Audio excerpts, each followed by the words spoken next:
Gita insight में आप सभी का स्वागत है। अगर आप श्री कृष्ण की मृत्यु से जुड़े रहस्यों के बारे में जानकारी लेना चाहते हैं तो इस वीडियो में इसके बारे में जान सकते हैं। भगवान श्री कृष्ण के भक्त उनका नाम सुनते ही उनके जन्म से जुड़ी न जाने कितनी कथाएं बताने लगते हैं। लेकिन क्या आपने कभी सोचा है कि भगवान श्री कृष्ण की मृत्यु युद्ध के बाद कैसे हुई?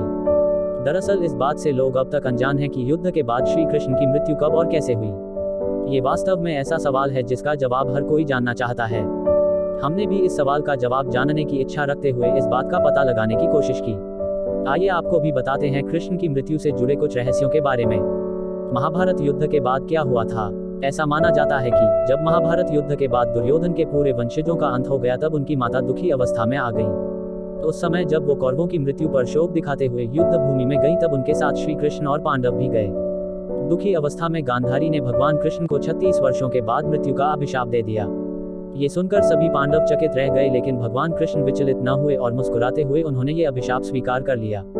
गांधारी के श्राप की वजह से जब कृष्ण जी युद्ध के 36 सालों के बाद द्वारका में बसने के बाद एक दिन एक वृक्ष के नीचे रात्रि में विश्राम कर रहे थे, तो उस समय उनके पैर में लगी हुई मणि तेजी से चमक रही थी। तो उस चमकती मणि को देखकर एक शिकारी जिसका नाम जरा था, तो उस समय शिकारी ने श्री कृष्ण के पैरों को देखकर यह अनुमान लगाया कि वह कोई मृग है। तो उस समय शिकारी जरा ने कृष्ण जी के पैरों में तीर से प्रहार कर दिया। जरा के तीर से घायल श्री कृष्ण ने वहीं पर देह त्यागने का निर्णय लिया। इस प्रकार युद्ध के समाप्त होने के 36 साल बाद, यानी जब श्री कृष्ण की आयु लगभग 125 साल थी, उस समय प्रभु श्री कृष्ण ने अपनी देह त्याग दी और वापस स्वर्ग लोक को चले गए। ऐसी मान्यता है कि रामायण काल में श्री राम ने बाली के ऊपर छिपकर प्रहार किया था और उसका बदला लेने के लिए ही द्वापर युग में जब राम जी ने कृष्ण जी के रूप में जन्म लिया तब बाली ने उनसे बदला लेने के लिए एक शिकारी जरा का रूप धारण किया और कृष्ण जी से बदला लिया।